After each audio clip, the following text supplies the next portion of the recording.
गुरुदेव और माँ गायत्री को कोटि कोटि नमन। गायत्री का आग्नेयास्त्र क्या होता है?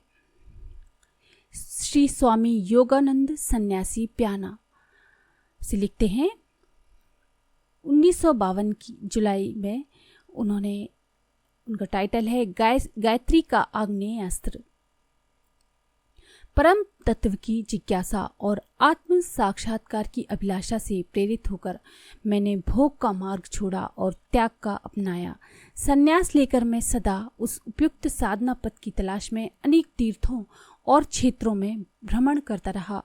उत्तराखंड का हिमालय प्रदेश भी मैंने छाना और कितने ही महात्माओं के लंगोट धोए, पर अभीष्ट शांति ना मिली। जिसने जो बताया वही किया।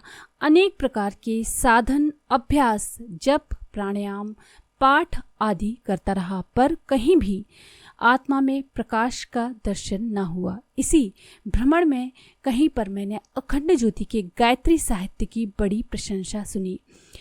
एक जगह वह पुस्तकें मिल भी गई। मैंने उन्हें पढ़ा। पढ़ने के साथ साथ ऐसा प्रत्यक्ष ज्ञान होता था कि ये किसी अनुभवी साधक के द्वारा ही लिखी गई हैं। मेरी आत्मा ने इन पुस्तकों को ही गुरु मान लिया और उनके बताए हुए मार्ग से गायत्री उपासना प्रारंभ कर दी।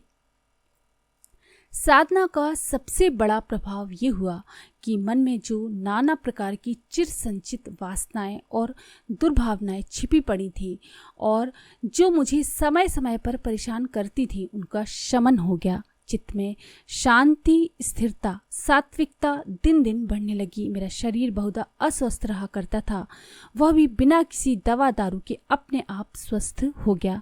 मुझे ऐसा प्रतीत होने लगा मानो गायत्री माता मेरी रक्षा के लिए सदैव प्रस्तुत रहती हैं और अपने अंदर कोई दैवी शक्ति बढ़ रही है।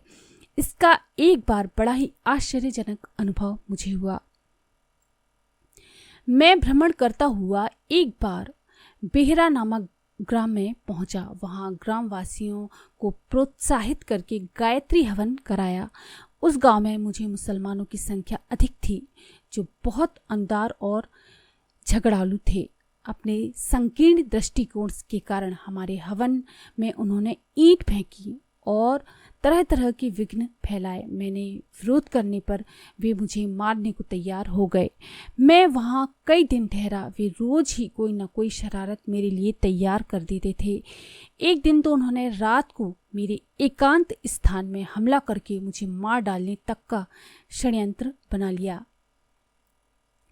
रात को जब मैं सो रहा था तो गुरुदेव सामने खड़े दिखाई दिए। उन्होंने हाथ पकड़कर मुझे उठाया और कहा, देखो तुम्हारे मारने के लिए भीड़ सामने खड़ी है। मैं उठ बैठा। देखा तो कुछ ही दूर पर कई आदमी मुझे मारने को सुसज्जित होकर आ रहे थे।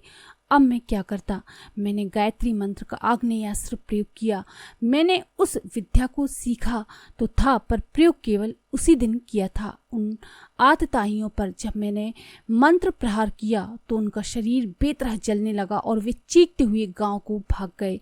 उनकी चिल्लाहट सुनकर लोग जाग गए और वे कहते थे कि हम जल रहे हैं, हमारे प्राण बचाओ। उनके इस कथन पर किसी को विश्वास न होता था, क्योंकि वह अग्नि कहीं दिखाई नहीं पड़ती थी। लोगों ने कोई उन्माद समझकर उन चिल्लाने वालों को पकड़ा, परंतु पकड़ने वालों को ऐसा लगा मानो हमने जलते तवे को छू लिया। वे उन्हें छोड़कर अलग हट गए।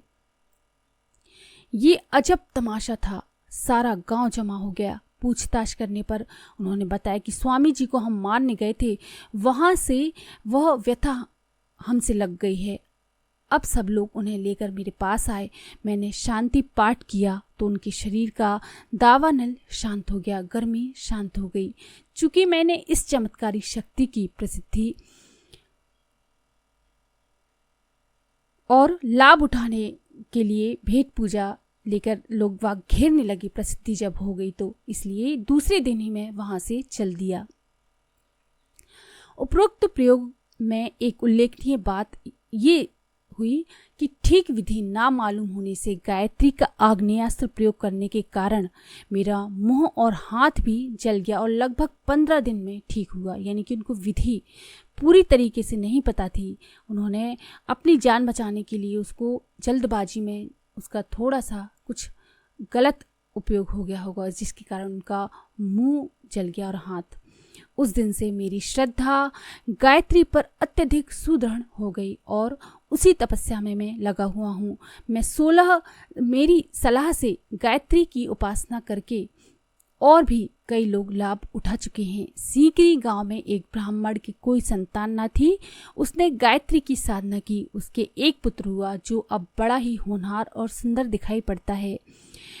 एक रागी का 6 मास का पुराना आधा शीशी का सिरदर्द दूर हो गया।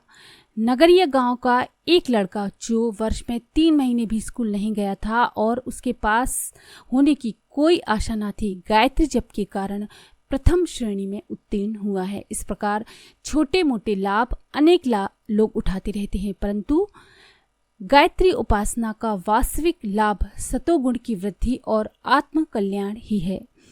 इसी मार्ग पर मैं स्वयं प्रवृत्त हूँ और इसी साधना और भावना से गायत्री की उपासना करने की मैं अन्य लोगों को भी सलाह देता हूँ। तो देखिए गायत्री का आग्नेयास्त्र कैसा होता है। स्वामी योगानंद सन्यासी प्याना से उन्होंने ये अपना अनुभव बताया है, गायत्री साधना से उनको कितना लाभ हुआ है। इसी तरह श्री रंगनाथ नानाजी बराड़े फैजपुर से माँ गायत्री के द्वारा कैसे उनको दिव्य पथ प्रदर्शन प्राप्त हुआ लिखते हैं। वो अपना अनुभव बताते हैं। मेरे 20 वर्षीय पुत्र शांताराम की मृत्यु हो जाने के उपरांत चित्त की स्थिति बड़ी अस्थिर रहने लगी थी। सांसारिक कार्यों से उदासीनता हो रही थी, पर आध्यात्मिक मार्ग पर चलने के लिए कोई उपयुक्त पथ प्रदर्शन नहीं मिल रहा था। इसी विषम स्थिति में मेरा संपर्क अखंड ज्योति से हुआ। व्यवहारिक पथ प्रदर्शन से साधन में मेरी रुचि, श्रद्धा और अंतः प्रेरणा बढ़ी और मैं बताए हुए मार्ग से उपासना करने लगा। योग का विषय बड़ा गंभीर है। उसमें अनेक बार बड़े बड़े विद्वानों की गम नहीं पहुंचती और योगी यति तक चक्कर में पड़ जाते हैं। फिर मेरे जैसे अल्प बुद्धि वाले व्यक्ति के लिए वह और भी कठिन है, परंतु प्रभु की कृपा का महत्व बहुत है। उनकी कृपा से लघुता में भी परम गति का प्रसाद मिल सकता है। मैंने गायत्री का आंचल पकड़ा। अखंडित अविरल धारा में जप करने से चैतन्य शक्ति का अनुभव हुआ। उस चैतन्य शक्ति के आंगन में खेलते रहने से अनेकों समझ में न आने वाली बातें स्वयं समझ में आ रही हैं। नील वर्ण की धारणा का दृढ़ निश्चय कर लेने से मनुष्य उस शक्ति का आकर्षण कर प्राकर्षक कर सकता है। इस तथ्य की जानकारी प्राप्त हो रही है। प्रत्यक्षतः योगिक क्रियाओं का साधन करने में सामान्य मनुष्य की शक्ति बहुत कम पड़ती है। साधना समर में विजय प्राप्त करना तलवार की धार पर चलने के समान कठिन है। इस मार्ग का ठीक पथ प्रदर्शन प्राप्त ना हो तो भयंकर परिणाम होने की आशंका रहती है, परंतु आश्चर्य की बात है कि इस गुप्त रहस्यों का पथ प्रदर्शन गायत्री उपासक के लिए बहुत सरलता से उपलब्ध हो जाता है। इन थोड़े ही दिनों के साधन में नासाग्र दृष्टि, भूमध्य दृष्टि, इडा पिंगला, सुषुम्ना, आज्ञा चक्र, ज्ञानेंद्रियों के उद्गम केंद्र, सहस्त्रदल कमल, अनाहत ध्वनि आदि का साधन किस प्रकार होना चाहिए, उनमें जो कड़ी बाधाएं हैं और उनका सुलझाव किस प्रकार हो सकता है, ये सब बातें इतनी स्पष्ट दृष्टिगोचर होती हैं मानो कोई दिव्य पुरुष एक एक करके भली प्रकार समझा रहा हो और उनको क्रियात्मक रूप से करके दिखा रहा हो। मैं सुनता रहता हूँ कि गायत्री उपासना से मनुष्य को आत्मिक उन्नति में बहुत शीघ्र सफलता मिलती है। अब उसका कारण भी मेरी समझ में आ गया है। अन्य मार्गों से साधना करने में सही पथ प्रदर्शन ढूंढने और प्राप्त करने में ही बहुत भारी शक्ति व्यय करनी पड़ती है, पर गायत्री उपासना में वह सब अनायास ही प्राप्त हो जाता है। यही कारण है कि इस मार्ग के पथिक अन्य मार्गों की अपेक्षा अधिक शीघ्र निर्धारित लक्ष्य तक पहुंच जाते हैं। प्राप्त हुए पथ प्रदर्शन पर यदि इस शरीर में अमल बन पड़ा तो वह असंभव नहीं कि मुझ जैसा तुच्छ व्यक्ति भी उस दिव्य महान तत्व का भागीदार बन सके। तो गायत्री साधना से उनकी कैसे प्रगति हुई, उनको किस तरह से अपने अंदर अनुभव होते हैं, उनका किस तरह से पथ प्रदर्शन होता है गुरुदेव के द्वारा, माँ गायत्री के द्वारा, ये अपना अनुभव श्री रंगनाथ नाना जी वैराडे फैजपुर से उन्होंने लिखा हुआ है जुलाई 1952 के अंक में। तो अगर आपको ये जानकारियाँ पसंद आई हैं तो प्लीज़ लाइक करें, शेयर करें, सब्सक्राइब करें मेरे चैनल को। धन्यवाद।